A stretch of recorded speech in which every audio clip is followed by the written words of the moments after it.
Em cima disso tudo tem a pimentinha aí de AI generativa, GenAI, né, que estão criando os novos produtos de dados. Muitas vezes as pessoas ficam pensando em coisas mais sofisticadas, mas às vezes uma situação simples já consegue te ajudar com GenAI.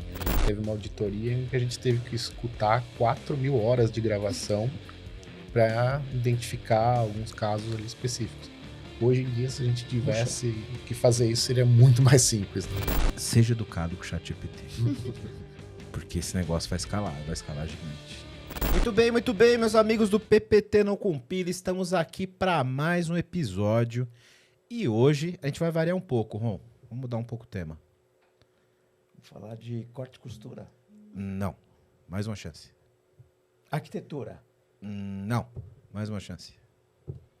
AI. Cara, acertou. Um tema que a gente quase não fala aqui no PPT Não Compila. Hoje eu vou falar sobre inteligência artificial, mas a gente vai ter uma visão um pouco diferente sobre isso. Vamos falar sobre como o mercado está enxergando e está demandando a inteligência artificial hoje. Né? A gente sabe que tem uma série de problemas culturais nas empresas, a gente sabe que tem problema de cultura de dado nas empresas, e hoje a gente vai falar na prática aqui como que isso está acontecendo, como que essas empresas estão lidando com esses gaps e qual a expectativa de negócio e expectativa de implementação disso e as dificuldades para fazer essa implementação. Então hoje vamos ter um episódio extremamente prático aqui. E quem que a gente trouxe para discutir esse assunto com a gente, Ron?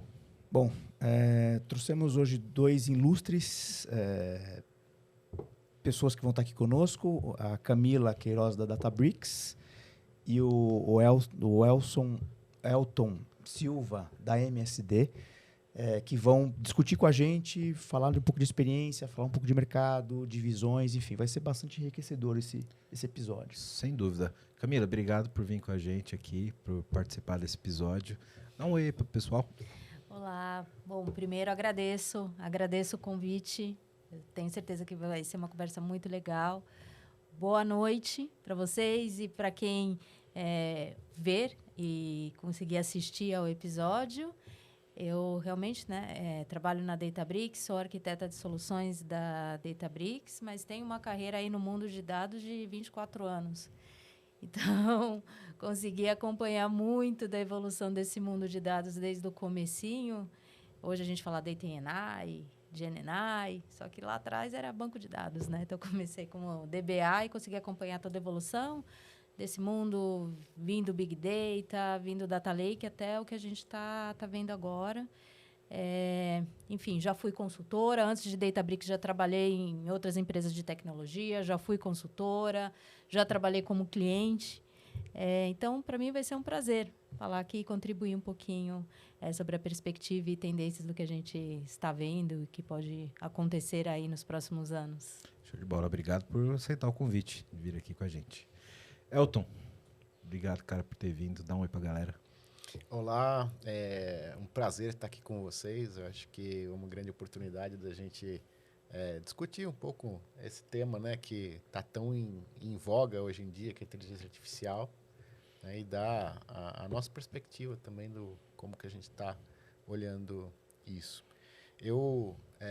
Atualmente eu estou como diretor de tecnologia da informação da MSD Saúde Animal para a América Latina, né, e obviamente, dentro da empresa, a gente tem iniciativas envolvendo tanto IA, inteligência artificial generativa também. E eu também trago ainda essa experiência, né, de vida e de profissão.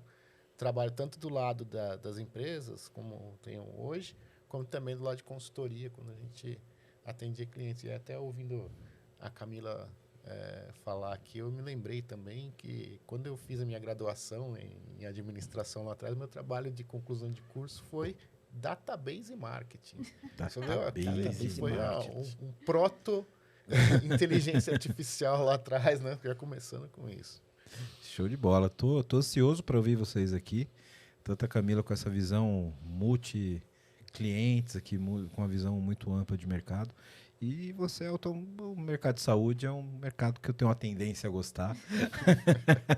Então vai ser muito legal entender aí o que vocês têm desenvolvido e tenho certeza que vamos trazer um episódio muito bacana aqui para os nossos ouvintes entenderem aqui como está esse mercado, o que é necessário para avançar nesse mercado.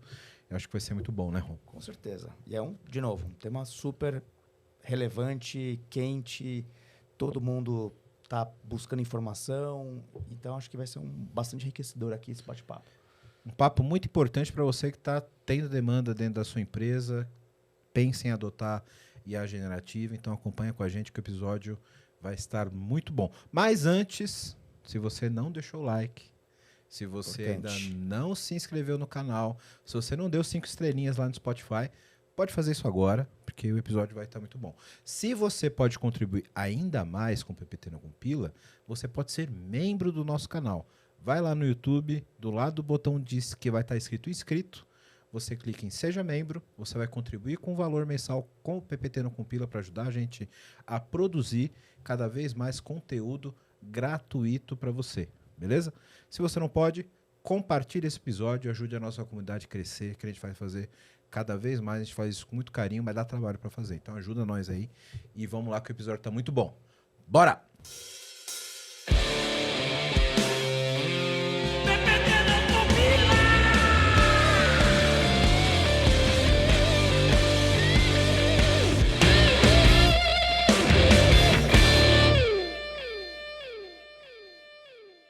Mais ou menos umas 2 semanas atrás, a gente fez um episódio com o meu amigo Luiz Rude. Vou deixar o card aqui em cima da careca lustrosa do meu amigo, co-host, meu irmão. Pô, eu preparei para esse episódio. Hein? Eu vi. Tá? Uma mente brilhante. E a gente falou bastante sobre o desafio da adoção da IA generativa, né? E a maturidade de dados nas empresas, né? E gosto muito de conversar com o Rudy, porque a gente acaba sendo um pouco mais papo de arquiteto, né? Mais acadêmico, e acaba sendo um episódio mais referencial, mais abstrato, né? E eu acho legal trazer vocês para falar desse assunto aqui novamente, para trazer essa visão de mercado, né? Como que a gente está lidando com isso do ponto de vista da expectativa do negócio em si, né? E do mercado como um todo, né? Porque o hype está muito grande, né, Ron? Tá todo mundo esperando que se faça alguma coisa de inteligência artificial, né? Tem aquele FOMO, né? De o que eu estou deixando de fazer, né? Mas nem toda empresa hoje sequer é data-centric, né, Ron? Putz, eu diria que a grande maioria, são poucas as empresas que estão estruturadas e preparadas e com os dados organizados para isso, né? E realmente tem essa ansiedade, porque o concorrente está usando, porque é o hype do momento, mas na prática ainda tem um conflito ainda exatamente entre o uso, como usar os dados estruturados e assim por diante, né? Então, legal a gente poder falar um pouquinho sobre isso e ter a visão de vocês do dia a dia, né? O que vocês têm visto, seja na experiência, seja de projetos, enfim. E aí eu acho que, já começando com você, Camila, de uma forma mais ampla, você que deve lidar com muita gente no seu dia a dia, com muitas empresas, como que você tem visto isso de uma forma geral? Bom, primeiro, boa noite. É um prazer estar aqui falando com vocês e com os ouvintes e visitantes do LinkedIn, do LinkedIn, não, do YouTube, que forem... E do LinkedIn também. E do LinkedIn também, né? Verdade. Que forem ver, né, o episódio. Bom, eu sou arquiteta de soluções, trabalho na Databricks, eu acho que eu estou nesse mundo aí de dados há mais de 20 anos, 24 anos, então consegui ver muita evolução aí, exatamente, desde o mundo ali do banco de dados, né?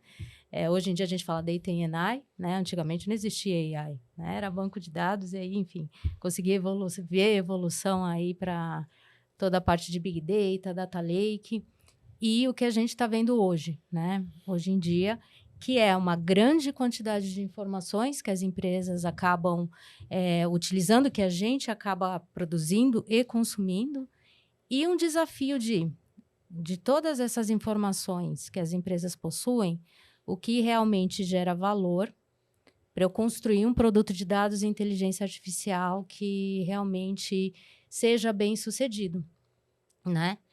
E aí, em cima disso tudo, tem a pimentinha aí de AI generativa, GenAI, né? Que estão criando os novos produtos de dados. Então, assim, as discussões que eu vejo muito nos clientes que estão nessa jornada para criar cada vez mais produtos relacionados a AI como que está a qualidade dos meus dados. E também tem uma outra variável nesse cenário, que também cada vez mais as empresas, a liderança, né, das empresas acabam preocupadas, que é o quão protegido o meu dado está. Né? Quanto que eu estou protegendo em casos de vazamento de dados, por exemplo. Acho que 2 ou 3 semanas atrás saiu uma notícia do Banco Central falando que tinha vazado algumas informações de usuário Pix, mas era só informação cadastral, não era nenhuma informação importante. Mas... Recentemente teve o caso do Neon também, né? Exato, exatamente. Então, assim, o que eu vejo de discussões, sempre quando a gente fala de GenAI, qual é a qualidade do meu dado, como que está a minha solução relacionada à governança, para eu conseguir colocar critérios de segurança, que eu consiga proteger informações que sejam sensíveis e, enfim, que eu consiga criar a minha única fonte da verdade, né? Que eu consiga ter um local onde eu consiga armazenar todas essas informações, tenha a rastreabilidade delas, consiga ver a interdependência dessas informações. E aí, sim, eu começo a ter qualidade para construir produtos de dados com sucesso. Então, eu vejo muito, muito isso, essa discussão relacionada à governança. E uma vez que você está ali no nível de maturidade em relação a isso, aí sim começam a ter algumas discussões de casos de uso de GenAI. Vejo também muitas discussões ainda baseadas na construção de chatbots, que tem aí GenAI por trás, que possa ser um assistente para alavancar a força de vendas, customer services, por exemplo, e também atividades relacionadas ao time de TI, né? Como que eu posso usar a GenAI nas minhas atividades do dia a dia, na construção de scripts, enfim, desenvolvimentos, né, de pipelines para ingestão de dados. Copiloto na própria operação da companhia, né? O que eu acho curioso de 3 anos para cá, Nelton, que a gente tem falado muito de inteligência artificial, né? Gerando uma demanda por dados muito grande por causa do boom aí principalmente do ChatGPT, né? Que foi o que tornou a GenAI uma popstar, né? E é curioso porque inteligência artificial não é nada novo, né? A gente fala de MLOps pelo menos há uns 10 anos, né?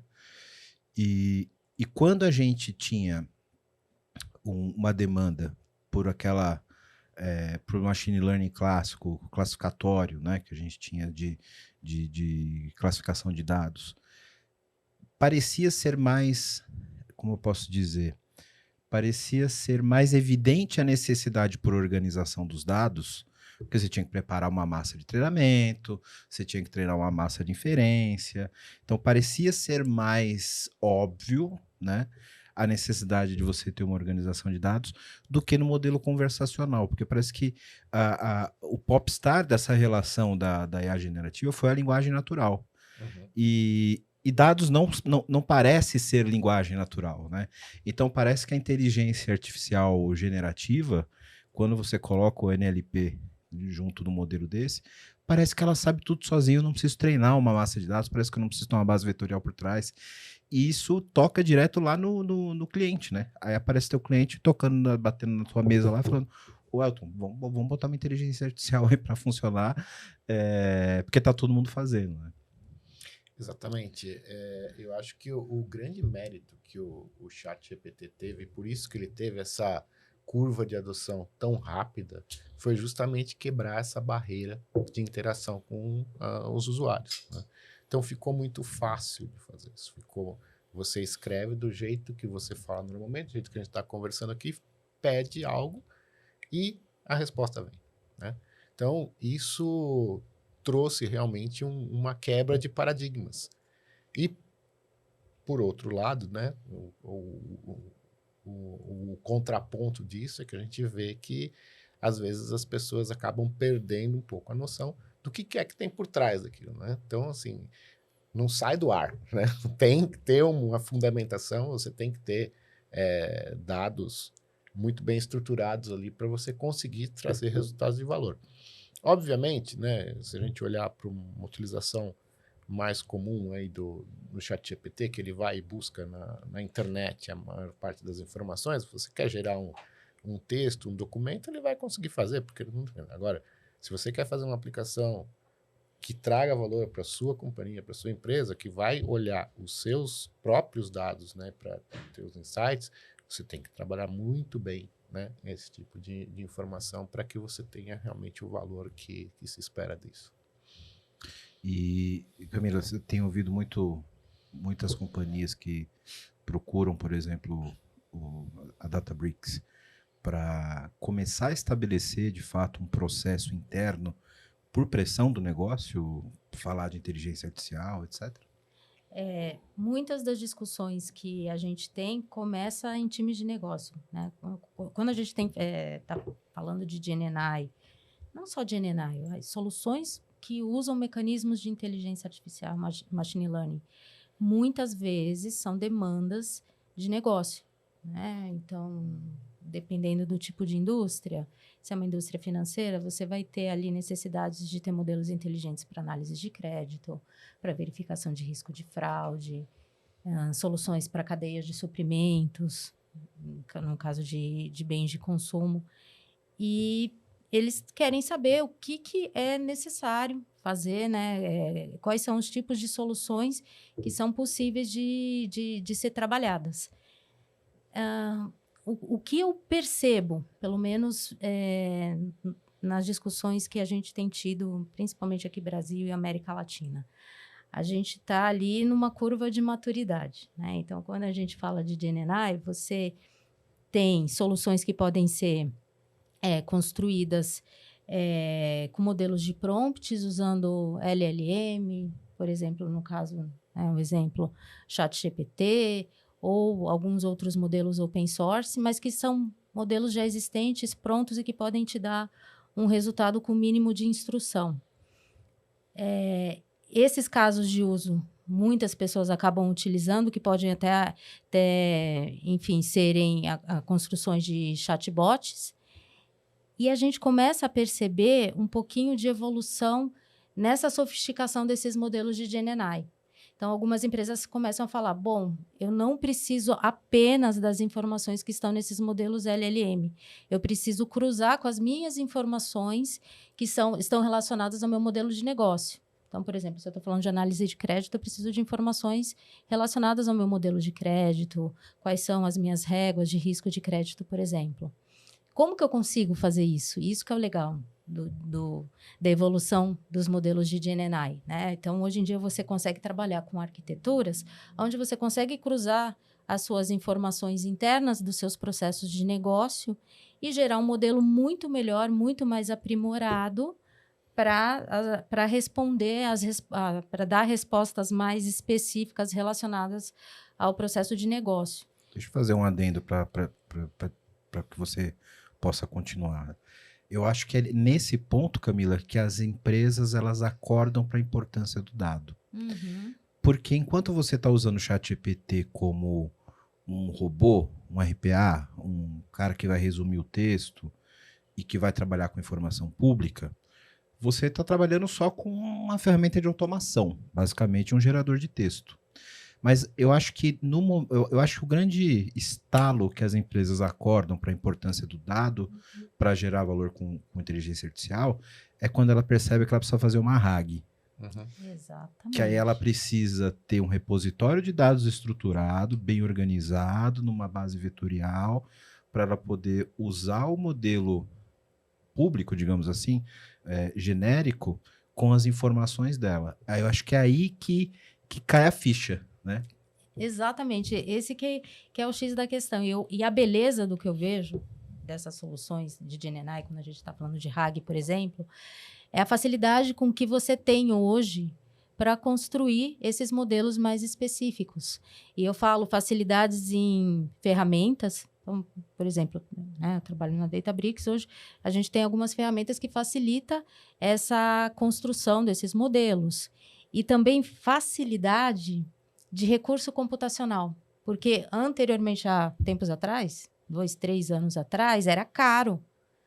Era caro você ter recurso computacional para você processar esses modelos. Dependendo da informação que você vai cruzar, imagens, por exemplo, áudios para transcrição, por exemplo, você vai precisar de um recurso mais específico que a gente chama de GPU, que, sei lá, 5 anos atrás era bem caro. E isso a gente evoluiu, a gente, mercado, tecnologia, todos nós evoluímos bastante. Então, hoje a gente vê uma facilidade maior para a construção desses modelos. E por isso que eu acho que realmente é uma tendência, e nos próximos 5 anos a gente vai ver mais ainda a evolução disso. Até estava falando antes que saiu o relatório do Fórum Econômico Mundial, que foi no começo do ano, falando de tendências para o mercado como um todo. E a maior, né, uma das grandes tendências é GenAI, é inteligência artificial. De acordo com o relatório, ele estava dizendo que o mercado e os processos de negócios dentro das empresas vão ser alavancados em 86% em eficiência. Então, isso significa que até 2030, as empresas vão estar utilizando muito mais soluções de GenAI para todos os processos como um todo, né? Então, é muito legal ver que realmente a gente tem uma pista muito grande. Agora, curioso o teu ponto, bom, tanto da Camila como o teu, Wellington, é que eu vejo na prática, a gente inclusive já fizemos outros episódios aqui, existe essa ânsia de fato de usar AI, né, porque o negócio exige, porque a concorrência ou porque o mercado, enfim, mas ainda tem coisas básicas ainda que precisam ser olhadas, como integração de dados, por exemplo. A gente tem muito cliente que a gente conversa, ou amigos que a gente fala, puta, mas ainda o meu dado ainda tem silos de dados, não se falam, eu não consigo trabalhar o dado, não sabe se a minha base é fidedigna ou confiável para poder trabalhar e começar a montar modelo. Inclusive, acho que saiu mês passado um estudo da Cisco, falando que a grande maioria dos CEOs estavam com medo de usar AI, e um dos medos era a parte de dados, de não saber se estava com os dados com qualidade suficiente para começar a criar modelo. E aí a grande preocupação é, puta, eu vou gerar um modelo, o modelo vai estar errado, aí eu vou tomar uma decisão errada, e aí pode ser uma catástrofe, né? Então, o que eu vejo também tem uma dicotomia interessante nesse momento, né? Da ânsia de usar, mas ao mesmo tempo tem um trabalho que precisa ser feito anteriormente, né? A gente deu até, acho que eu dei esse exemplo no episódio que a gente falou com o Rudy. A gente primeiro teve aquele boom, né, Elton, você também deve ter muitos anos de estrada aí de tecnologia, foi o boom do Big Data. Uhum. Né? Então, tudo tinha que ser replicado e colocado num data point. Num lake. Mesmo que você não fosse usar nunca aquele dado, você tinha que replicar e colocar lá. Né? Outro gap que a gente tem. Nós temos uma mania arquitetural, um gap arquitetural de muitas empresas de replicar dado para cima e para baixo. Né? Replica para lá, replica para cá, você não sabe qual que é o seu dado mestre, né, muitas vezes, e você não tem linhagem de dados na companhia. Você não sabe mais o que ele gerou o quê, e às vezes isso até entra em referência cíclica e gera um problema de atualização de dados. E a gente até deu um exemplo, né? Como que eu vou tomar vantagem de uma plataforma, por exemplo, como Databricks? Que eu tenho uma facilidade de ter lá minhas camadas de curadoria de dados, ter os meus produtos de dados. Para aplicar isso no modelo, se eu posso ter, inclusive, informações dentro do meu lake que são divergentes. Que eu posso ter uma base D+1, uma base D+10, uma base D+30. Como que o meu modelo vai conseguir usar essas informações, seja ela, mesmo que a minha plataforma leve isso para uma base vetorial, de uma forma super simples, eu consiga fazer um notebook com ETL para tratar esses dados muito rápido, mas, cara, qual que é a verdade? Como que o modelo vai lidar com informações divergentes, tabelas diferentes? Eu não tenho uma curadoria daquela informação, percebe? Eu acho que aí é o ponto que o Ron falou, né? As empresas, elas esperam um resultado de algo que elas ainda não estão preparadas, que ainda não fez a lição de casa, né? Você quer ir para o mundo dos Jetsons, mas peraí, filhão, vamos inventar o TACAP aqui primeiro antes. Vamos quebrar pedra e aprender a fazer ferramenta para coletar fruta, né? Exato, acho que tem muito essa questão conceitual, né? Que ainda se tem uma cultura de muita descentralização e de ser assim, eu sou o dono disso daqui, né, no dado. O dado não, o dado é da empresa, né? Então, é comum até, vocês têm experiência nisso também, a primeira vez que você vai lá e cria o que quer que seja de ferramenta de análise de dados, a primeira pergunta que as pessoas fazem é, dá para exportar para Excel? Né? E eu consigo trabalhar em cima disso. Toda vez que alguém pergunta isso, morre um bebê panda na frente. Exatamente. E pior que é a realidade. E no final das contas, né, você fala de linhagem de dados, às vezes o dado real está no Excel do cara lá que manipulou e ninguém sabe que aquilo lá está batendo. Porque às vezes o cara atualiza direto no Excel, ele é a fonte primária e tá lá na mão da máquina do cara. Então, eu acho que é um trabalho que não é fácil e que é uma grande mudança cultural até, né? Na empresa que a gente tem que ter também uma conscientização da liderança da empresa também, para que até estimule, né, e use efetivamente as informações de fontes consolidadas. Assim a gente vai evitando, né, que surjam essas diferentes fontes de verdade que aparecem no dia a dia. E é o que está se falando muito, de novo, bonita teoria, mas a prática complexa, né? É a democratização dos dados, acesso aos dados, né? Self-service de dados, é tão bonito falar isso, né? Porque ainda tem aquela coisa também, né, que a gente vê muito, o time de tecnologia, né, por conta de segurança, tal, não, o dado é dado sobre o nosso guarda-chuva aqui, mas quem gera o dado é o negócio, né? Exato. E aí o negócio fala, pô, mas eu preciso do dado porque eu preciso analisar, eu preciso planejar, eu preciso tomar decisão e aí fica esse... A gente fala de self-service de dados, mas a galera não sabe nem comer de garfo e faca para ir no self-service, né? Exato. E o que eu vejo também quando chamam a gente, né, como Databricks ou qualquer outra empresa de tecnologia para discutir uma solução de governança de dados, é que o processo de governança de dados ainda não foi bem azeitado. Que é o triângulo, né? Tecnologia, processos e pessoas. Se você ainda não tem o processo bem estruturado, como que você vai definir sua estratégia de governança? Você vai usar um conceito de data mesh? Ou você vai centralizar? Como que vai funcionar isso dentro da sua empresa? Quem que é o dono? Quem que é o guardião do dado? Né? E muitas vezes você implementa a tecnologia e isso não está muito bem definido. E aí o sucesso não vem, né? Exato, porque fica uma ferramenta oca, né? Uhum. Porque muitas vezes você vai ter uma ferramenta, você vai ter um super carro, mas sem ninguém que dirige aquele carro, né? E aí a gente acaba tendo soluções que são muito subestimadas, né? E quando a gente fala, por exemplo, de uma empresa que já quer adotar direto um super modelo de LLM e trabalhar com inteligência artificial em escala, às vezes essa empresa não tem nenhum BI ainda, né? Não tem nem ainda um processo de analytics, né? Exato.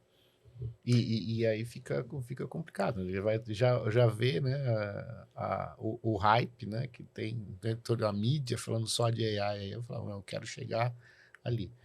Então, acho que uma coisa que foi interessante que a gente começou a fazer logo quando entrou essa onda de GenAI e que o tema ficou muito popular, foi investir também um tempo da nossa equipe para trabalhar o letramento da organização, né? Falar assim, tá bom, gente, o que é AI, o que é esse Gen AI E a gente acabou fazendo uma série de workshops Legal. com mais de 200 pessoas participaram, onde a gente pegava meio período ali e explicava, inclusive dava exemplos também, fazia eles montar os seus prompts, etc. Para pelo menos eles terem uma noção, né, das possibilidades que existem naquela ferramenta para depois abrir, né, a discussão e em como incorporar melhor aquilo no seu dia a dia. Legal. Acho que também tem um outro ponto também que eu também nas discussões que eu tenho tido também às vezes até a clareza, eu quero usar uma AI generativa, mas que problema que eu quero resolver no final das contas? Não importa, eu só quero usar IA generativa. Não corta meu barato. Porque também usar por usar, mas sem ter de fato, eu quero resolver um problema efetivo. E aí eu quero ver se talvez a AI generativa possa, às vezes pode ser que, cara, um modelo de machine learning pode resolver mais simples, mais fácil e mais barato, inclusive. Esse que é o ponto que eu ia dizer. Aí até ver a percepção de vocês. Quando as pessoas descobriram a IA generativa, elas querem resolver problemas que elas já poderiam ter resolvido com machine learning, né? Com deep learning, Sim, né? sim. E com modelos mais em conta e com efetividade melhor. Esse que é o problema, porque o GenAI, ele é feito para criar, ele não é feito para classificar. Ele até faz isso muito bem, mas uma inteligência artificial classificatória, ela é muito mais assertiva para esse tipo de trabalho e com uma operação muito menos custosa do que a própria GenAI. Vocês têm visto isso? O cara poderia ter feito um modelo super simples antes, com um treinamento lá de machine learning, e agora ele quer colocar porque ficou pop, né?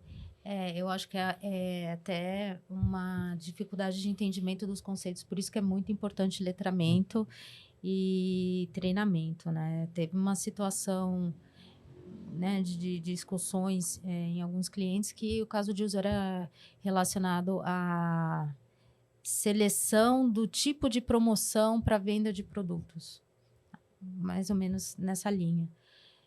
E aí discutir, né, a discussão a princípio era usar o GenAI para isso, mas não precisava. Existem modelos hoje prontos, né, que você consegue ter isso de uma forma muito, muito melhor até. Então, sim, ainda existe muito essas divergências. E, novamente, pelo menos na experiência que eu estou tendo, eu acho que alguns colegas meus também, existe um pouco essa dificuldade de entendimento aonde realmente o GenAI vai aplicar valor. E nós ainda estamos, se você pega a curva de maturidade, né? Então, você tem ali o prompt, o RAG, depois você tem o fine tuning, depois você tem seu próprio modelo. Você ainda está aqui no nível 1 e nível 2 de maturidade, que é onde, né, você vai desenvolver os seus modelos de GenAI e você já vai ter um bom valor. Muitas vezes as pessoas ficam pensando em coisas mais sofisticadas, mas às vezes uma situação simples já consegue te ajudar com o GenAI. O que eu vejo muito de discussões, por exemplo, que aí eu acho que agrega bastante valor usar soluções de GenAI, Customer Services, por exemplo. Você tem até alguns casos públicos que são interessantes para isso. Você tem um time de atendimento ao cliente que são áudios, vários áudios. Uma pessoa humanamente ouvindo esses áudios, e muitas vezes você tem times de customer services dentro do cliente que precisa fazer um controle de qualidade para fazer uma análise de sentimento, por exemplo, de como que está indo o andamento dos atendimentos. Humanamente, a pessoa ouvir para conseguir entender se está legal e classificar, isso é algo que demora, que demanda tempo. Então, uma solução de GenAI para isso é algo que realmente você vai ter um bom valor e, teoricamente, também não vai ser tão complexo. Fico imaginando outras situações, como quero pedir férias, pedido de férias, quero trocar, sei lá, esqueci minha senha de um sistema e você ter um sistema desse interno para resolver problemas do dia a dia da empresa, puxa, isso poderia ser muito bom, né? Esse caso que a Romina trouxe, me trouxe na memória imediatamente o caso de uma outra empresa que eu trabalhei uns 5, 6 anos atrás, em que a gente justamente teve uma auditoria em que a gente teve que escutar 4.000 horas de gravação para identificar alguns casos ali específicos. Hoje em dia, se a gente tivesse que fazer isso, seria muito mais simples, né? Meu Deus, cara, que trabalho divertido. Mas não, e a gente teve que contratar pessoas para ficar escutando aquela gravação e anotando no minuto tal, teve uma ocorrência X. Cara, isso é um ponto interessante, até pra gente esclarecer, né? As pessoas, elas ligam muito a IA generativa a chatbot. Porque quem popularizou foi o ChatGPT, né? Mas ela não é um chatbot, né? O NLP, ele está acoplado ao modelo, mas o modelo, ele trabalha de uma forma multimídia, digamos assim, né? Então a gente tem, recentemente, o próprio ChatGPT incorporou o Sora na geração de imagens, por exemplo. Cara, que é um negócio assustador, assim, de geração de imagem, etc. Ele pode gerar áudio, ele pode ouvir áudio, né? Então, tanto que a gente vê até algumas... E não estou falando de leigos, estou falando de arquitetos, sabe? Gente que liga tanto a IA generativa a texto, a chatbot, que o cara vai trabalhar um áudio e ele primeiro faz a transcrição do áudio para depois usar no modelo, sabe? Como se o modelo não soubesse lidar com várias multimídias, né? E aí entra a questão do letramento, né? As pessoas entenderem de fato o que a GNA é capaz de fazer, né? E não só gerar texto. E acho que mais que isso também, um ponto importante acho que um bom ponto que o Elton comentou, é o que você pode também usar, o que você pode colocar lá, porque acho que foi 1 ano ou 2 anos atrás que teve um caso, acho que a Samsung na Coreia vetou o uso do ChatGPT porque a galera tava pegando dado interno e entregando pro ChatGPT para fazer uma análise. Cara, tá dando rodado... Tá treinando o mercado com informação sensível. Pô, super sensível. Se você pergunta assim, lá quanto que tá a venda de determinado produto, lá eles vão falar. Vão saber. Cara, então, saiu assim, da planilha do financeiro do Samsung. Até nesse sentido, né? De falar, pô, o que você pode passar, o que você não pode passar, né? E essa coisa também do prompt também, que acho que é uma coisa que nem todo mundo tem essa ciência, né? Como é que você deve usar um prompt correto para fazer a pergunta e ter a resposta correta também, né? Virou uma profissão nova, né? O prompt. Pois é verdade. Engenheiro de prompt. Engenheiro de prompt. Não existia antes, né? E eu acho que eu queria também trazer um exemplo aqui do multimodal, né? Que é além do texto, né? Verdade. E das imagens, que é um caso bastante interessante que nós temos lá na MSD. Se a gente olhar dentro da cadeia de valor da indústria farmacêutica, né, o lugar onde a gente vê mais oportunidade e um ganho absurdo no uso de inteligência artificial é na área de pesquisa e desenvolvimento, né? Hoje, o processo de você desenvolver um medicamento novo, ele é muito longo. Obviamente, tem as razões, né? Ele não tem que ser muito seguro, muito eficaz, muito bem testado antes de chegar no mercado. E a MSD, globalmente, tem investido bastante nisso e tem usado a IA generativa para descobrir novas moléculas que podem ser potenciais medicamentos no futuro. E foi bem interessante que eu estive recentemente lá em Praga, onde a gente tem um centro de competência nessa área, e eles acabaram de fazer a primeira submissão para avaliação das autoridades regulatórias de uma droga que foi criada usando inteligência artificial generativa. Ela, assim como no LLM, né, você consegue prever a próxima palavra ali. Eu imagino numa cadeia de DNA, onde você tem lá as letrinhas ali do DNA, ele vai tentar encaixar a próxima letra para fazer sentido naquilo que você está tentando criar, né? E agora a gente fez a submissão, vamos ver se conseguimos a aprovação disso. Isso sim é uma baita aplicação de uso, né? Sim, você usar. se você reduz o tempo de 5 anos para que seja... Pô, é um ganho tremendo. Quero falar com você agora que ainda não conhece a Clever. Clever é uma empresa que já tem mais de 3 milhões de usuários em 30 países com 30 idiomas diferentes, que tem trazido soluções em blockchain, criptomoedas e ativos digitais. O objetivo da Clever é te dar liberdade financeira para operar nesse mercado de cripto. Então, se você acredita nisso, se você acredita nessa liberdade, você já pensa como a Clever, vai conhecer os caras, é clever.io. Estão contratando também pessoal para trabalhar com cripto, com blockchain. Então, se você tem interesse, se você tem conhecimento nessa área, procura a Clever. Se você gosta de criptomoedas, se você opera no mercado, você precisa conhecer a Clever, precisa conhecer as soluções da Clever. Então, o endereço está aqui embaixo no vídeo. Para quem não está no YouTube, é clever.io. Vai lá, vai conhecer, que realmente é um mercado sensacional. Falando de processamento de genomics, saiu essa semana, alguns cientistas conseguiram replicar o DNA de um um lobo. De um lobo. Um lobo que já estava em extinção, né?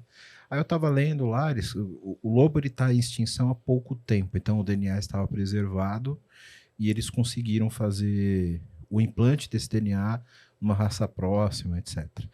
Mas aí tinha um adendo na notícia de que tem uma galera meio pirada na cabeça, que eu acho que isso é um negócio meio perigoso, viu, Ron? Que a gente não consegue fazer o Parque dos Dinossauros ainda, porque o DNA é muito antigo e não está preservado, só pequenos trechos. Então você não consegue replicar o DNA completo como foi feito com o lobo. Mas tem uma galera que está usando IA generativa para tentar preencher as lacunas Se descobrir. e restaurar a fita de DNA completo e trazer o T-Rex. Acho que é uma boa ideia. Pô, sensacional. Eu vi um filme uma vez que esse negócio não deu muito certo, Ron. Eu espero que eles não tentem fazer isso de novo. 6, né? Exatamente. Eu estou lendo um livro que chama A Próxima Onda.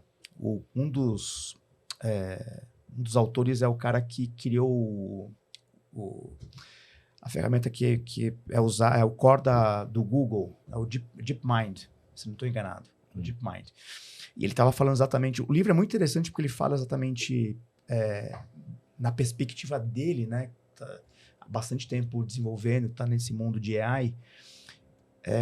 O lado bom do AI, exatamente ele falando isso, o quanto a indústria, né, farmacêutica, da saúde vai poder se beneficiar muito com a AI, mas também ele coloca a ressalva do ponto de vista da preocupação de fake news, o quanto isso pode ser... A AI pode ser usado de forma ruim, né? Ou seja, estou lendo agora uma trecho que fala sobre a questão geopolítica, né? Quanto você pode usar bombas, enfim, criar bombas com AI, né? A gente está num momento geopolítico super tranquilo, não sei porque bom, a princípio, né? Mas, se não me engano, acho que no livro ele fala que, se não me engano, acho que 25% das novas drogas que já estão sendo usadas é AI. Se não estou enganado, acho que foi lá que eu vi, ou algum estudo do MIT. O próprio Google, né? Ele tem uma empresa lá do grupo Alphabet, né? Que é focada nisso. Eu vi uma notícia sobre isso essa semana, não lembro o nome da... não lembro o nome agora também. Eles carregaram um pequeno caminhãozinho de dinheiro lá essa semana. Mas além disso, todas as grandes farmacêuticas do mundo também já estão indo nessa linha, e algumas até já começando a olhar para a computação quântica também, para acelerar esse processo. Isso é uma outra revolução que virá. Tenho medo das duas juntas. Né? Se com processamento de GPU a gente já está fazendo o que está fazendo com AI, imagina quando a gente tiver quântica para ter processamento desses workloads de inteligência artificial. A Amy Webb, que é uma futurista, né? Todo ano ela vai no SXSW, ela falou nesse último episódio que foi mês passado, né? Ela estava denominando, acho que Live Intelligence, que é, na perspectiva dela, a combinação da AI com um sensor avançado, né? Sensor IoT, e a biotecnologia. Essa combinação desses 3 itens, cara, ela falou que vai trazer uma revolução gigantesca e que as empresas ainda não se atentaram a Robocop isso. Né? vem aí. Cara, Basicamente é isso. quase isso aí. Enquanto isso, tem empresa que não tem BI. Tá fazendo Excel. tudo no Excel. Vamos botar pra Porque é verdade, a gente tá falando aqui de empresas grandes. Agora, você pega empresas de porte médio... Cara, tem De fato muita é grande isso. aí que liga pro diretor de TI e fala, cadê meu botão exportar para Excel? E mata um panda. Né? Tá, ainda tem. E eu achei muito legal o ponto que você colocou, Elton, do letramento, porque a gente está educando as pessoas para usar IA, principalmente pessoas do negócio, mas também pessoas de tecnologia, para poder entender de fato o que é capaz e como, por exemplo, ter uma governança sobre o ambiente para não acontecer o que aconteceu na Samsung, né, para que a própria TI prepare um ambiente saudável para restrição de dados, restrição de rede, etc., para proteger essa informação dentro do seu próprio domínio, né? Mas acho que é muito importante até um passo atrás, o letramento de como tornar a companhia data-centric. Né? Eu percebo que as pessoas hoje ainda de tecnologia são application-centric. Os caras querem saber da aplicação, criação da aplicação, agile, etc., para entregar logo, coisa né? Tem uma cultura de trabalhar a aplicação e o dado como um subproduto disso, e não o contrário, né? Como que você vê isso no mercado hoje, Camila? Você tem que brigar muito para a galera falar, gente, vamos olhar para o dado com carinho.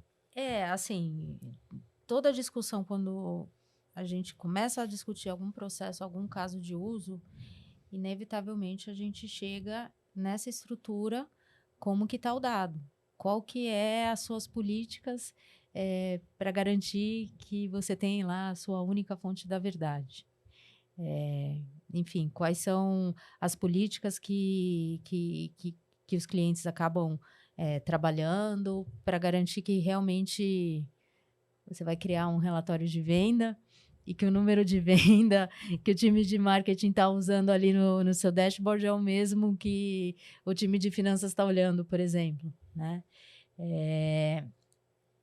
O que eu vejo é quanto mais as empresas começam a querer discutir soluções mais sofisticadas de GenAI, mais volta para o tema de governança de dados. Por quê? Algumas tentam criar os produtos, só que aí o produto não sai com sucesso. Porque você não está usando a base certa. Aí o relatório, enfim, a criação final.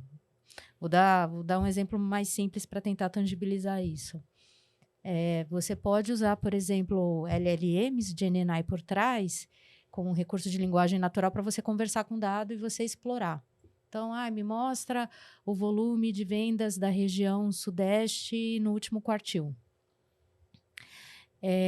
Da forma como você constrói essa sua solução por trás, ele pode te dar um número, se você criou essa solução para um time de marketing, pode dar um número diferente para um time de finanças. Aí chega alguns meses depois da solução implementada, poxa, não está funcionando. Não está funcionando. Eu fiz a mesma pergunta 2 vezes, ele deu 2 respostas diferentes. Exato. Como que eu faço esse prompt aqui? Esse prompt não está funcionando, só que a questão não está aqui no prompt. A questão está antes. Qual que é a informação que você está buscando? E aí volta para a discussão inicial, que deveria ser a primeira. Como que está a sua fundação de dados? Como que está a sua governança de dados? Então, o que eu vejo muito é isso. Empresas que não estão maduras aqui na governança de dados, na estratégia da governança de dados, não estão tendo sucesso. E aí volta para a prancheta.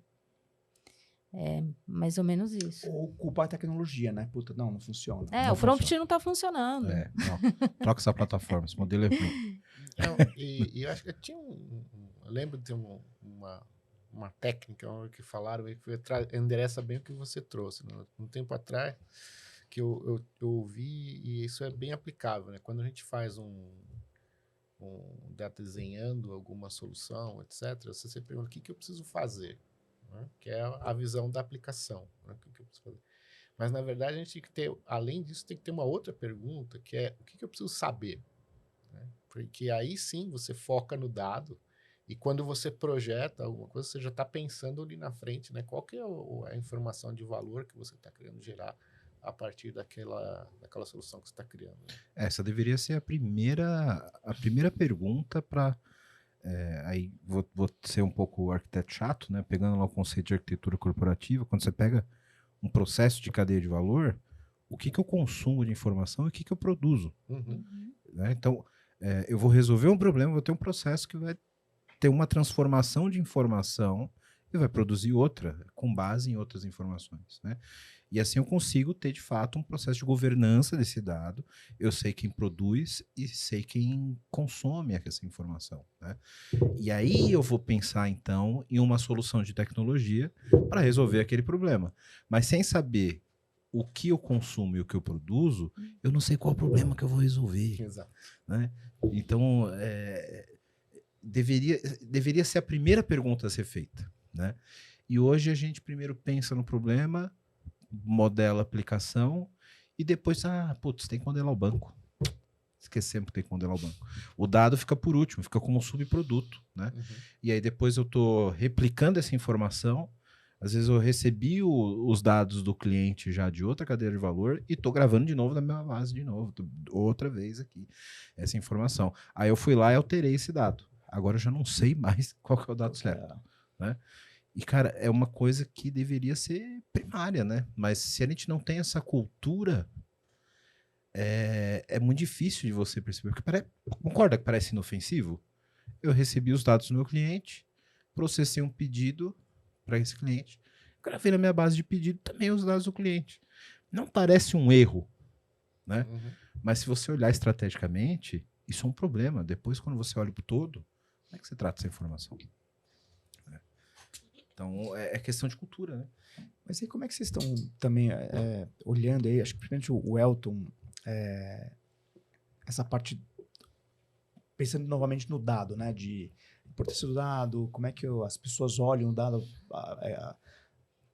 do ponto de vista de governança, de acesso, existe essa preocupação, e principalmente a área de negócio, que deve ser a área que mais demanda, obviamente, dado para tomar as decisões, né? Não, para ser bem honesto, a gente ainda está num nível de maturidade ainda baixo com relação a isso. Existe a intenção, existem algumas iniciativas que a gente já começou, mas ainda tem um longo caminho para seguir.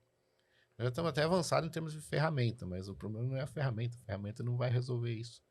É a questão mesmo de ter a cultura e integrar isso no dia a dia. Porque não é sexy, né? É o tipo de trabalho que não vai aparecer ali, né, na cara dos clientes, na cara do usuário final. É como se você tiver que fazer aquele trabalho também, né, de estruturar, de fazer o dia a dia ali de uma maneira consistente e bastante organizada para que a coisa aconteça. Eu acho que as empresas começam a dar a devida importância quando começam a ver notícias de vazamento de informação ou algum produto gerado que possa influenciar negativamente a reputação da marca, da empresa como um todo, né? Aí toma um choque de realidade e volta para a prancheta. Mas, assim, pelo menos o que eu tenho percebido é que sempre quando começa a discussão de empresas que querem evoluir nessa jornada de GenAI, governança de dados acaba entrando junto. E volta. Sim. E é uma conversa difícil, né? É um assunto difícil. Porque eu acho que é uma questão que é colocar a TI no divã, sabe? Porque, cara, olhando para tudo que a gente está falando aqui, é papel nosso resolver isso. É papel nosso organizar a empresa e aculturar, principalmente a operação de TI, a ter isso de forma mais estruturada. Né? É muito difícil você chegar para o negócio, tá olhando a evolução da produção e da produtividade com inteligência artificial e falar para ele que você não é capaz de de entregar o que ele está vendo no mercado, porque seu banco de dados está desorganizado. O cara não tem culpa, ele não sabe, não tem nem conhecimento sobre isso, né? Então, é uma coisa que eu acho que a TI tem que refletir e a gente tem que trabalhar melhor os nossos executivos, para que tem muita pressão de negócio para entregar rápido, para entregar logo, e faz parte, e a gente toma muitos atalhos para que isso aconteça, né? Porque fazer o certo, às vezes, dá mais trabalho. Só que também dá menos resultado, né? Então, é uma discussão muito difícil. Você depois ter que chegar para um executivo, como você falou, né, Camilo? O cara, ele vê a aplicação de negócio, ele vê o resultado que ele pode ter, e aí esse cara não tem ideia do que é governança de dados. Aí você tem que voltar e falar, cara, não deu certo. Vamos ter que refazer o nosso processo. Então, é uma questão que é da reflexão que nós mesmos de tecnologia temos que fazer. Ou também que é uma outra pressão também que acontece, a área de negócio vai lá e contrata a ferramenta. Uhum. E aí o pessoal da tecnologia fica pé da vida. Fala, como assim? Falou comigo? E os dados? E segurança? Então, é um dilema também que fica nas áreas também, né? Sim, e é normal. Você mesmo comentou que às vezes a área de negócio foi direto Exato. em vocês, né, Camila? É natural isso, né? Exato, exatamente. E aí, por isso que é bom, né, sempre ter o bom senso de conectar as pontas. Mas existem muitas empresas de nicho e eu acho que vai ser tendência cada vez mais ter empresas específicas para construção de casos de uso, modelos específicos de GenAI, para propósitos específicos, para fraude, para crédito, para IoT. Cada vez mais vai ter. E aí, por isso que é importante a cultura da empresa, para ser uma empresa orientada a dados e entender que as coisas precisam estar conectadas, mas realmente é um desafio, porque eu concordo com você. O tema governança de dados não é sexy. E é muito difícil de você provar o valor da importância disso, né? Que isso aqui é uma fundação. A gente pode até transportar para uma construção civil, né? Né? A gente sabe o quanto que a fundação é importante. Eu moro em Santos, tem um monte de prédio torto. Santos é famoso, né? Pelos prédios tortos, enfim. E aí a gente só vê o quanto que é importante quando você vê que o prédio está torto e você vai querer vender o apartamento e não consegue, né? É mais ou menos isso, né? Então, eu acho que é aí que está o desafio, né? De como que a gente consegue educar todos os stakeholders para entender a importância de você ter uma boa fundação para aí sim subir. Sim. Não só não é sexy, como a palavra governança sempre dá uma arrepiada na galera, né? Porque acha que vai ser burocrático, etc. E não entende o valor de você ter isso de fato implementado.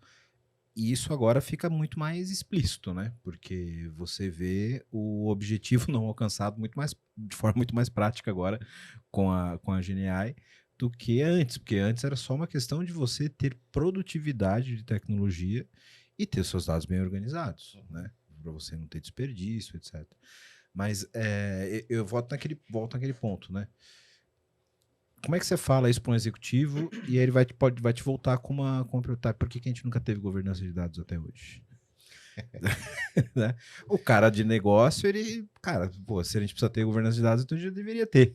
Né? Então, é uma reflexão que a gente mesmo de tecnologia tem que fazer, né?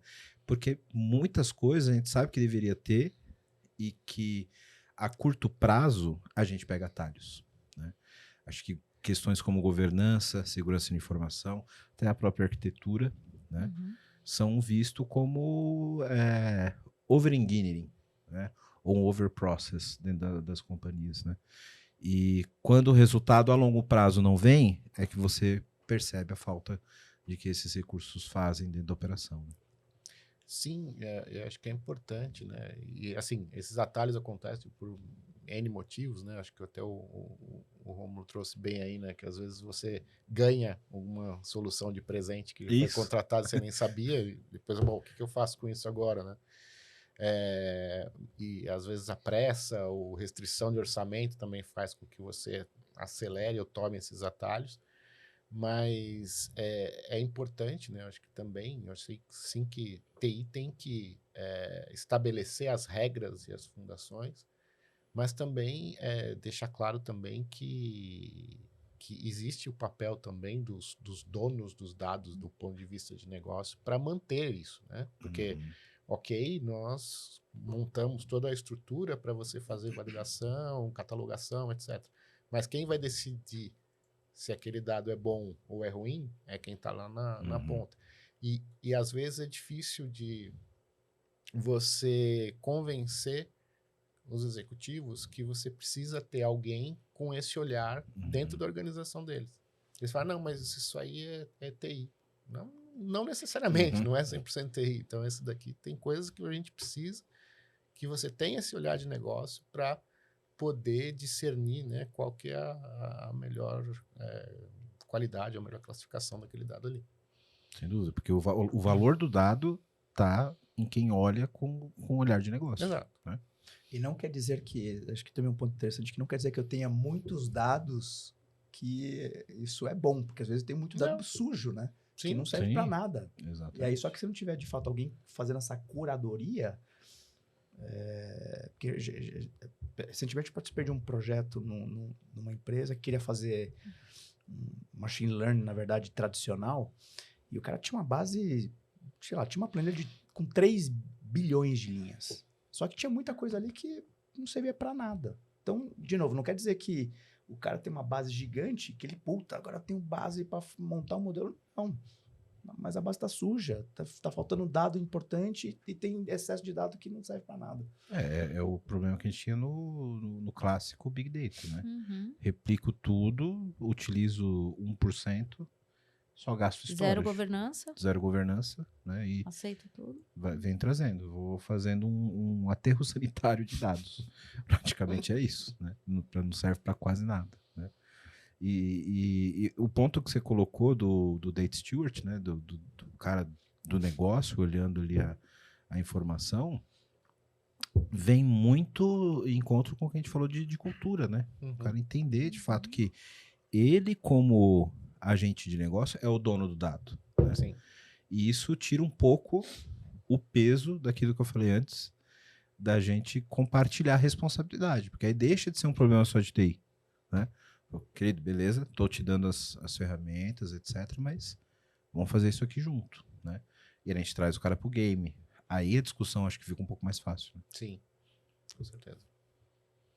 E, Ron, quando a gente fala desse tipo de aculturamento e de implantação de ferramentas de dados na companhia, etc. O cara que está ouvindo a gente e que precisa trazer esse olhar mais técnico para resolver esse tipo de problema, como é que a TechRon consegue ajudar esse cara? Bom, nós temos experiência exatamente nesse trabalho de, primeiro, ajudar o cliente a entender que problema que ele quer resolver baseado nos dados, né? Que decisão que ele quer tomar. Às vezes até entender que ele tem um problema que ele não sabe que tem. Né? Verdade.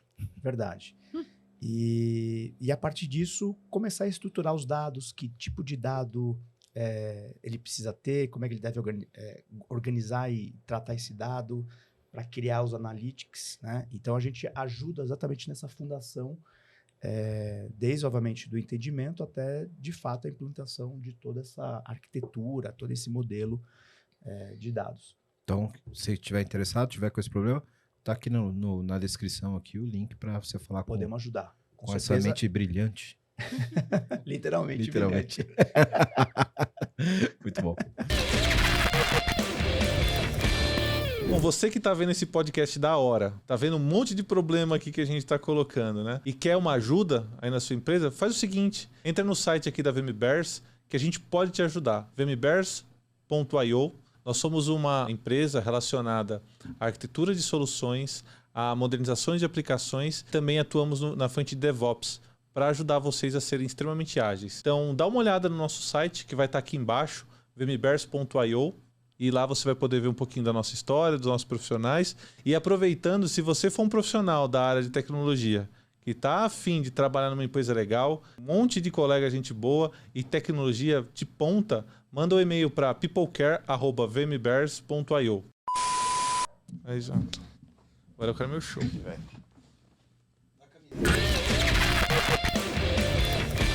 E como que vocês veem essa disrupção e esse contraste das empresas tão despreparadas no quesito dados e essa demanda tão grande por inteligência artificial para os próximos anos? Porque isso está escalando muito rápido, né? A gente vê modelos em cima de modelos sendo lançados cada vez mais rápido e a gente não vê essa mesma evolução culturalmente dentro das companhias. Aí aqui a gente vai usar muito forte opinião e futurismo. O que vocês acham que vai ser daqui em diante? Olha, eu posso falar aqui do lado, né, do meu lado, que é o lado fornecedora, né? Cada vez mais vai ser impossível falar de soluções novas de GenAI se você não falar de governança antes. E aí tem alguns conceitos que cada vez mais vai ganhar força. E aí eu vou falar conceito teórico mesmo, né? Bom, como eu já tenho uns aninhos de casa, 24 anos, eu acompanhei a vinda dos data lakes e do Big Data, e foi o que a gente estava falando um pouco antes, né? Entra qualquer coisa sem governança nenhuma. A gente pagou o preço por isso. Estamos pagando agora, as empresas estão pagando. Veio o conceito do Lake House, que até a Databricks criou, e hoje é um conceito de mercado que muitas empresas estão usando. E olhando sob o ponto de arquitetura de dados, eu vejo as empresas cada vez mais migrando para esse conceito de arquitetura Lake House, que é justamente você ter a possibilidade de fazer ingestão de vários tipos de informações estruturadas, não estruturadas, vários volumes, mantendo a governança de dados que a gente tinha na época do Data Lake. Isso facilita bastante você colocar em cima disso uma solução de governança de dados. E aí você consegue aplicar conceitos de regras de concessão de acesso, mascaramento de informações, quem pode acessar tal coisa, linhagem de dados, né? Enfim, quais são as tecnologias, como que está a interdependência ali entre os dados. E isso vai simplificar bastante toda a dificuldade que a gente tinha antes com os data lakes. E, enfim, aí você vai ter uma arquitetura mais simplificada e unificada, que vai facilitar, em termos de tecnologia, o processo de governança de dados. E aí, depois eu até queria ouvir a opinião de vocês. Isso eu estou falando de tecnologia. Agora, falando, né, da solução como um todo, que tecnologia é só um vérticezinho do triângulo. Só né? o meio, né? Só o meio. O que eu vejo é que cada vez mais os times de negócio estão criando a consciência de que eles são os donos dos dados. E aí é até muito engraçado que você começa a ver as discussões do tipo, agora as pessoas estão começando a entender o que é prompt engineering, e a gente vê que esse papel está no time de negócio, não está no time de tecnologia. Então, isso facilita com que eles entendam que eles são os donos das informações, e se eles querem um produto legal de GenAI, eles vão ter que tomar ali a corresponsabilidade para ser o guardião, e aí pode ser o data steward e, enfim, qualquer coisa desse tipo. Não sei se vai ser uma tendência ou não, mas eu tô falando agora do meu dia a dia como arquiteta de solução. O que eu tenho visto é que cada vez mais eu tenho trabalhado em iniciativas fora a tecnologia, fora a implementação do Lakehouse. No caso do Databricks é o Unit Catalog, que é a solução para governança. Eu tenho trabalhado em sessões de ideação com times de negócio e time de tecnologias juntos, para, enfim, entender qual é o impacto de um caso de uso ser implementado em termos de valor e qual que é a complexidade para se fazer isso. E aí, a partir disso, você começa a pensar em soluções melhores. Não sei se isso é uma tendência. Eu acho que a própria inteligência artificial generativa pode nos ajudar nessa linha, né? Então, a gente pode até, quando alguém for lá e perguntar, por que eu preciso fazer para ter uma GenAI boa, eles vão falar, trabalha na governança de dados. Então, o próprio chat GPT vai responder isso e as pessoas vão acreditar. Então, Já que a gente repetiu tantas vezes e ninguém acreditou, pergunta pro chat GPT. Ele vai te falar. Não, mas independente dessa brincadeira, eu acho que Também tem muitos dos processos internos, né, mesmo de definição de governança ou de construção, limpeza de dados, que a inteligência artificial generativa pode ajudar nisso, né? E muitas das coisas que possam ser repetitivas, etc., podem ser facilitados até para você criar uma estrutura inicial que funcione bem, né? E que as pessoas atendam. E eu acho que eu sou a favor também de que as pessoas experimentem, né? Você experimentar e aprender. À medida que você vai fazendo essas experiências, né? Toda a organização vai criando esse conhecimento coletivo e sabendo, opa, eu tenho que melhorar aqui para conseguir ter melhores resultados, né? Então, acho que essa evolução vai vir meio que naturalmente, assim, né? Você vai criando essa necessidade que vai ser construída aí ao longo do tempo com a utilização da ferramenta em si, né?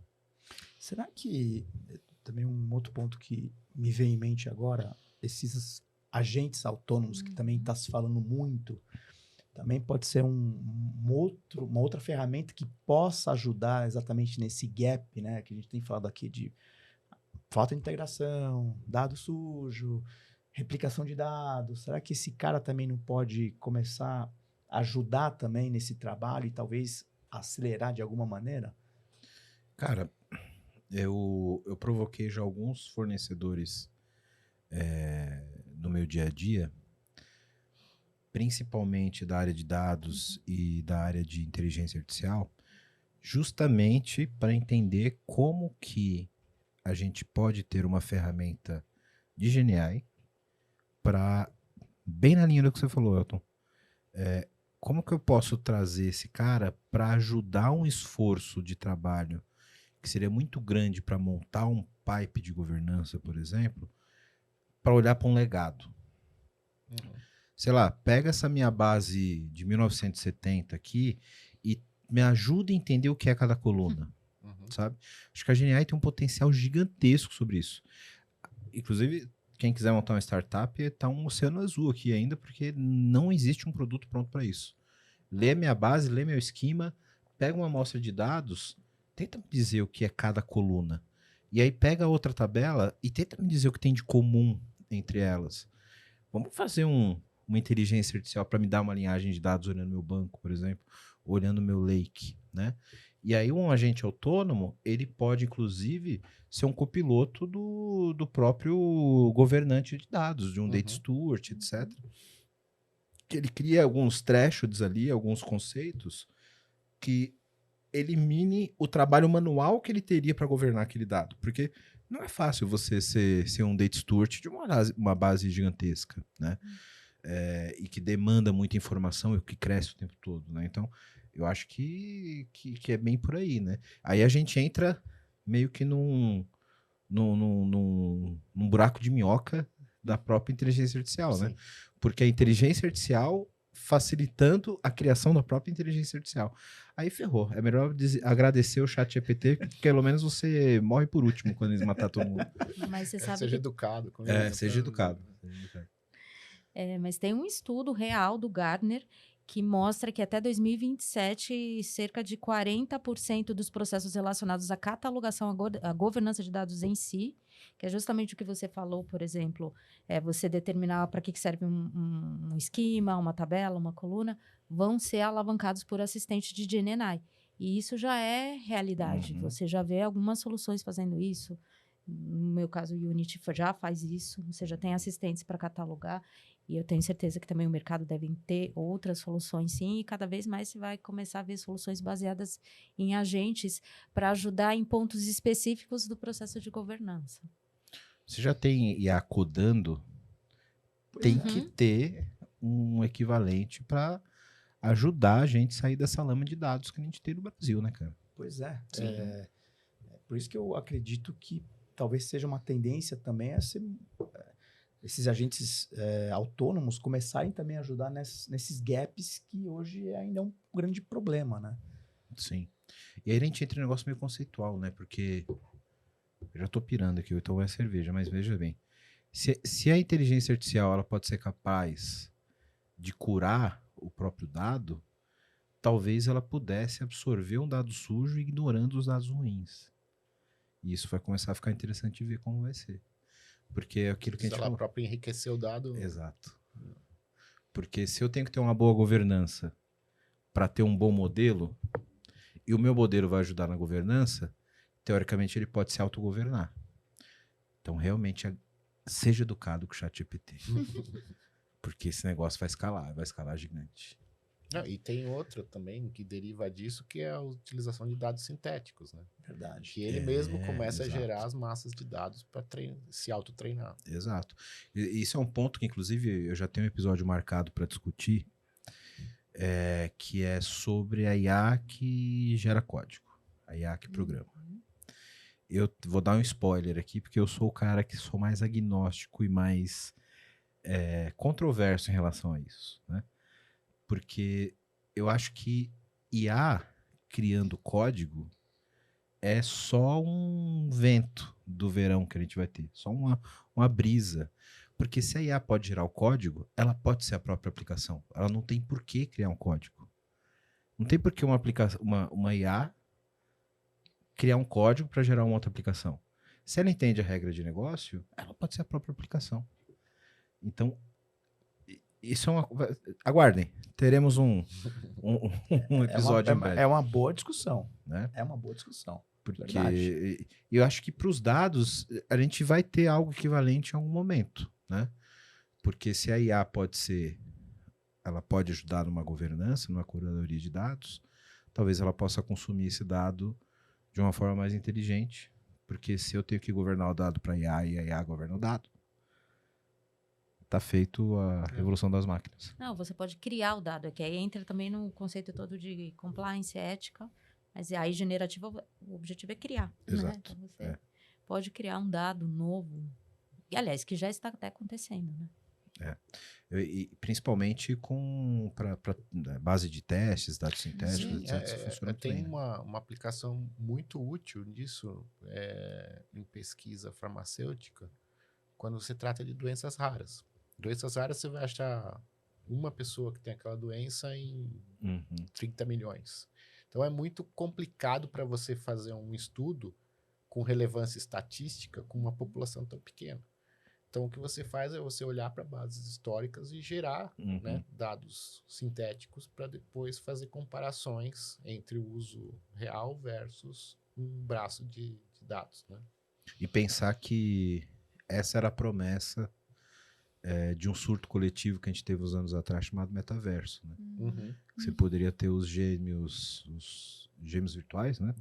Você poderia criar pessoas no metaverso para fazer aplicações, etc. Mas eu acho que não passou de um surto coletivo.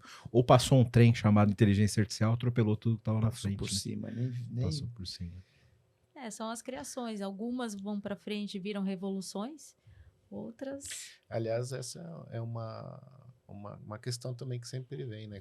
Quando começou a questão de AI de uma maneira mais popular, mas isso daí vai ser um novo metaverso, ou um novo blockchain que vai e some, né? Ou não que não some, pelo menos fica mais contido. E na verdade não, né? O que a gente vê na inteligência artificial, né? Acho que é algo que já vem se construindo há muito tempo. Já é uma tecnologia madura. Né? O que aconteceu foi essa virada de chave com a popularização dela e um acesso mais amplo. Mas é curioso, porque o próprio Gartner tem lá o Hype Cycle, né? E toda a tecnologia, em tese, tem o vale da desilusão lá, que tem aquele hype, aí todo mundo vê que não era nada daquilo, e depois entra no platô de produtividade, né? Tá difícil achar o vale da desilusão com a IA, né? O hype tá cada vez mais alto. Sobe. Só sobe, né? Talvez em algum momento... Tá no começo ainda. Tá no começo, mas tá durando aí uns 3 anos já esse hype, né? Desde que o ChatGPT fez essa disrupção, né?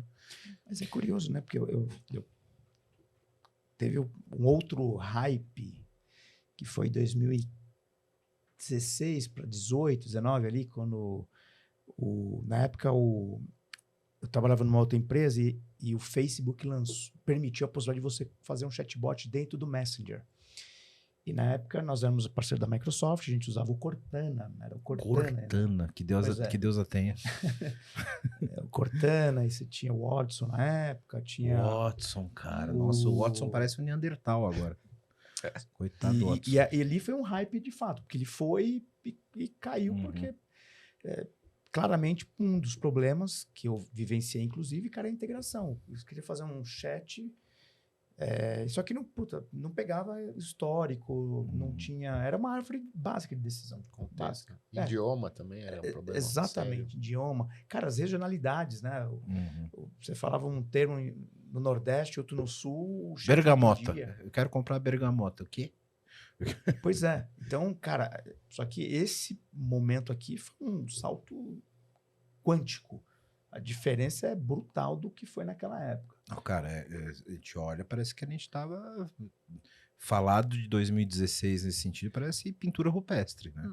Mas tem até um porquê disso, né? A gente evoluiu muito em recurso computacional. Sim, sem dúvida. Verdade. A NVIDIA, enfim. Verdade. E a questão do hype cycle, né, também que você trouxe, eu acho que é que olhar AI inteira, né, com todo, ela nunca vai quase subir. Mas tem componentes, se você olhar para o componente, por exemplo, você olhar a visão computacional, hoje é algo que já está chegando lá na produtividade, né? Já está bem mais avançado. Tem todos esses modelos novos que entram, né, no mercado, eles vão subir aquela curva de novo até chegar no topo. A gente coloca não dá para colocar o mundo todo de inteligência artificial num ponto só. Né? A gente tem que olhar esses componentes, tem toda a razão. Aí, cara, imagina fora o que vai vir, né? Pô, esse novo aporte um aporte singelo que a OpenAI recebeu de 40 bi. Singelo, né? Assim, imagina o que vai vir de sem dúvida, possibilidades, cara. Não, e o ponto da Camila é ótimo, né? Se a gente não tivesse a nuvem e não tivesse como escalar recursos computacionais sob demanda tão rapidamente, a gente não teria chegado até aqui. Né? Isso foi um habilitador. E quem trouxe... E é muito louco, né? Pra você ver como não é uma linha reta, né? A nossa história de tecnologia tem várias curvas, né? Quem teve a disrupção do mundo da nuvem, que foi a AWS, é quem está na rabeira agora da inteligência artificial. Então, criou-se quem trouxe a estrutura que estava lá na frente, agora não consegue lançar Alexa com LLM, né? Então, não é uma linha reta, é uma estrada cheia de curvas e alguém pode te pegar a qualquer momento, né? E vai ser interessante de ver daqui em diante. Inclusive, quer entender mais sobre a Alexa e dar umas risadas, a gente fez um episódio recentemente aqui, vou deixar aqui em cima da mente brilhante do meu amigo. Novamente, o card. Pessoal, quero agradecer demais a presença de vocês aqui. Acho que foi um papo sensacional sobre essa questão de cultura de dados, de trazer a importância na prática, né? De como tratar isso, né? E tenho certeza que a gente conseguiu aqui conscientizar muitos dos nossos colegas de profissão aqui de tecnologia sobre a importância de rever seus processos, de fato se preparar, porque a demanda de negócio, se já não está vindo, vai vir forte, né? É isso aí. Muito bom. Obrigado pela presença de vocês. Camila, obrigado. Eu que agradeço. Foi ótima a conversa, adorei a troca. Muito interessante. Obrigado. Elton, obrigado, cara. Não, muito obrigado. Agradeço aí o espaço aqui para a gente poder trocar essa ideia e levar numa forma leve, né? Como se fosse uma conversa aqui mesmo entre nós e trazer tantas perspectivas diferentes aí sobre o tema, né? Todos os ângulos que a gente trouxe aqui para você. Tenho certeza que a gente vai ter que regravar esse episódio daqui a 6 meses, porque o mundo já vai ser outro, né? Mas verdade. Até lá, agradeço a audiência de vocês. Obrigado por você acompanhou até a gente até aqui. Se você até agora ainda não deixou o seu like, se você ainda não compartilhou esse episódio no grupo de dados da empresa, lá no Slack, né? Se importante. Você manda aí, manda no grupo da família também, compartilha no LinkedIn, ajude a nossa comunidade a crescer. Se você entende que o nosso trabalho consegue contribuir de alguma forma na sua vida profissional e você quer ajudar ainda mais o PPT no Compila, você pode ser membro do PPT no Compila. Entra lá no nosso canal do YouTube, do lado do botão de inscrever-se, que vai aparecer inscrito, porque você já é inscrito do canal, você vai estar lá, tornar-se membro. Tornando-se membro do PPT no Compila, você vai ter algumas vantagens. Por exemplo, você vai ver o episódio mais cedo, a gente está preparando algumas outras vantagens para os nossos membros, e você vai contribuir com um valorzinho pequeno aqui para pagar a cerveja do Ron, que eu bebo no lugar dele, mas vai ajudar com o nosso trabalho, com a nossa produção, que ajuda a gente a trazer esse conteúdo gratuito para você aqui dentro do PPT no Compila. Se você não pode ajudar dessa forma, você já ajuda demais compartilhando o episódio, divulgando por aí, fazendo a nossa comunidade crescer cada vez mais. Meus amigos, obrigado novamente pela presença de vocês. Ron, obrigado novamente, meu caro. Foi ótimo o bate-papo. Show de bola. Obrigado, até o próximo episódio. Valeu!